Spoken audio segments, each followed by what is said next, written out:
নমস্কার বন্ধুরা, আজকে কৃষ্ণা হাসেল থেকে পুদিনা চিকেন বানাবো। আমি মাংসটা ধুয়ে নিয়েছি, পুদিনার পাতাটা রসুন কুচিয়ে রেখেছি, পেঁয়াজ কুচিয়ে নিয়েছি, কাঁচা লঙ্কা, ধনেপাতা। প্রথমে আমি গ্যাসটা ধরিয়ে পেঁয়াজটা ভাজবো। কড়াই বসিয়ে দিলাম।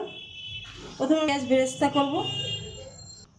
আজকে আমি সর্ষের তেল দিয়ে মাংসটা করব। প্রথমে আমি তেল দিচ্ছি, পেঁয়াজটা বেরেস্তা করব। প্রথমে আমি পেঁয়াজটা বেরেস্তা করে নেব। পেঁয়াজটা এবার লাল লাল করে ভেজে নেব।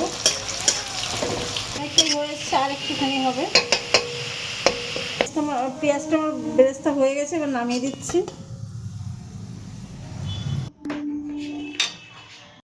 এটা আমার 1 কেজি মাংস। এবার আমি প্রথমে মাংসটা একটু দিয়েছি, সামান্য একটু নুন দিয়ে একটু ভেজে নেব। এটা একটু ভাজা হোক।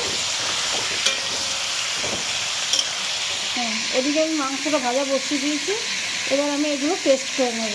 পুদিনার পাতা, ধনিয়ার পাতা,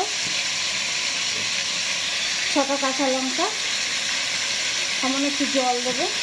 জল দিয়ে একটু পেস্ট বানিয়ে নেব। আমার একটা পেস্ট হয়ে গেছে।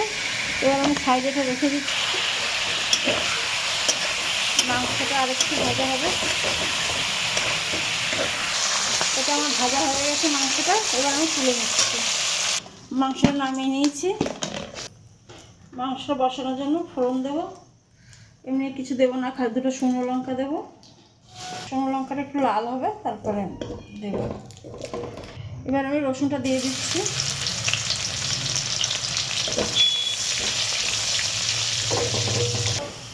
এবার আমি পেঁয়াজটা দিয়ে দিচ্ছি। এবার আমি পেঁয়াজটা তেলে দিয়ে দিচ্ছি। এবার আমি ভাজা হবে।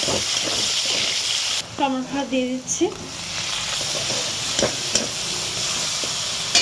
স্বাদ মতন নুন দেবো।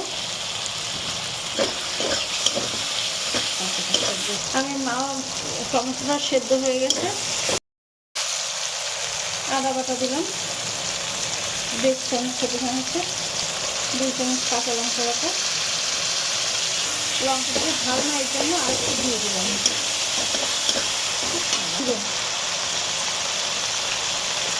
1 চামচ জিরের গুঁড়ো,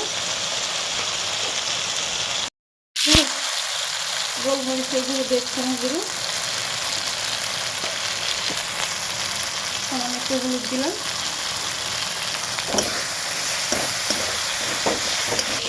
এবার আমি মাংসটা দিয়ে দিচ্ছি।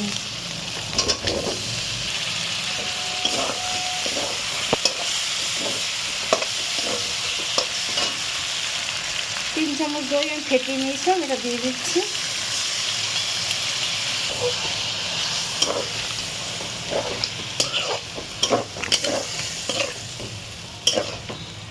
এই পুদিনার পাতা আর ধনেপাতাটা আর কাঁচা লঙ্কাটা বেটে রেখেছি, আমি এটা অর্ধেকটা দিয়ে দেবো। এখন মাংসটাও সেদ্ধ হয়ে যাবে।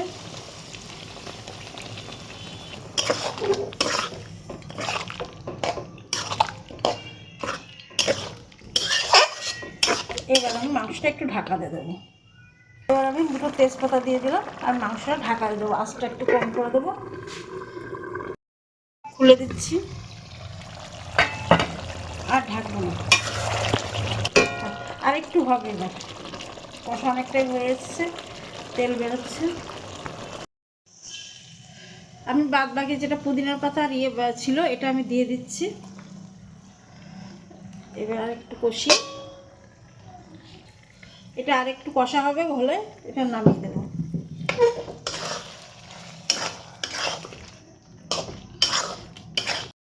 তেল বেরিয়ে গেছে, আমি গরম মশলাটা দিয়ে দিয়েছি। এবারে মাংসটা নামিয়ে দেবো। আমি নামিয়ে নিচ্ছি। আমি এটা নামিয়ে নিয়েছি। এবার আমি বেরেস্তাটা উপর দিয়ে ছড়িয়ে দেবো।